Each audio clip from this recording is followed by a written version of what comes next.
Sir आपके साथ मैं हूं दीपिका। कल घर में जो हाई वोल्टेज ड्रामा हुआ उसमें श्रुतिका ने स्टैंड लिया सारा के खिलाफ। सारा ने फिजिकल वायलेंस किया था, विवियन पर फेंक कर मारा, अविनाश पर हाथ उठा दिया, यहाँ तक कि ईशा पर भी पिलो खींच कर मारा।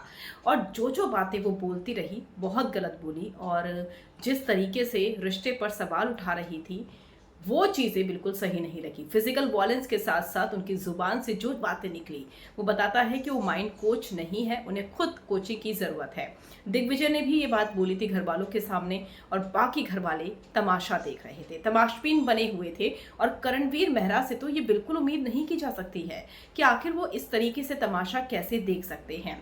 सारा एक ग्रुप पर हावी हो गई, ना बिग बॉस कुछ कर पाए और ना ही करणवीर ने मुंह खोला।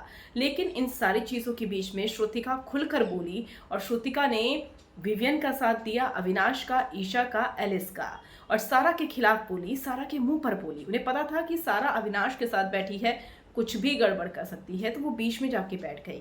सारा को श्रुतिका का ये बिहेवियर अच्छा भी नहीं लग रहा था, लेकिन श्रुतिका ने साफ कहा कि तुम फिजिकल वायलेंस कर रही हो और ये सही नहीं है, ये मेंटली सही नहीं है, और जिस तरीके से तुम बातें कर रही हो वो भी सही नहीं है।